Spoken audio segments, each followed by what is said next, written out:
AirBagit.com.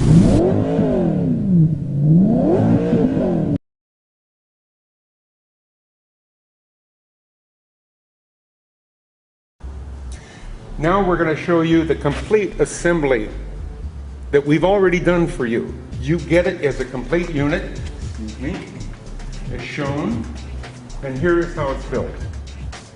First, what we do is we form a clevis. The clevis goes on the shock body, and it slides up and down where it's welded exactly to the specifications that you give us. You can't go any lower than your tire will allow you to go. So when you're deciding how low you want to go, you might give us the measurement from the bottom of the strut to where it hits the tire. If you've got 3.5 inches, that's as low as you can go unless you change tires and wheels. Once you've welded, we have welded this in place for you, then we put on the bottom piece. Then we put on the airbag with the top and bottom rings. Then we put on the top. The top is cambered off center. This allows us to get extra clearance to keep the bag from rubbing. It goes on like this. Then you have the all-important bearing.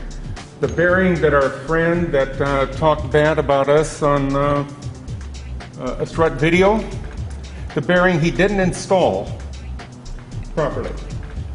Then you use your factory top strut mount. And there it is. But what we give you is this whole unit completely assembled. There's no labor. There's nothing for you to do. Now, I'd like to take another moment to explain to you how you can have a problem with a strut. When you have an a coil spring on a vehicle, it's preset at a non-adjustable factory height. And that height is known as a sweet spot. It is a ratio of how much the vehicle weighs to cause the spring to settle down to your predetermined ride height. An airbag is totally adjustable all the way from the top to the bottom. The problem is, if you ride an air strut all the way deflated, you're riding metal to metal, and you're going to break the shafts because you're transferring all the weight of the vehicle to the metal parts instead of the bag. On the other hand, if you're riding all the way up, airbag fully extended, which is known as pimping, the same thing happens. You put pressure on the shaft and you'll pop the shaft out of the shock mount. And this guy in the video maintains ours are defective. It's because of how he used this product.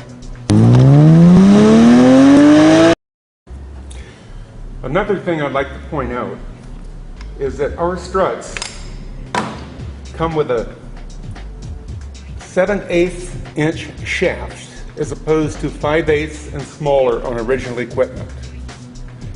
We heat treat this and it's overbuilt so that it can withstand some of the torture that young people in particular like to put these vehicles to. So remember, never ride fully extended, and never ride fully collapsed. The sweet spot is in the middle, where your shaft has room to travel up and down. There are no components that can break or be defective from the standpoint of making noise, because all of your energy is transferred to and from the bag, unless you're fully extended or fully collapsed.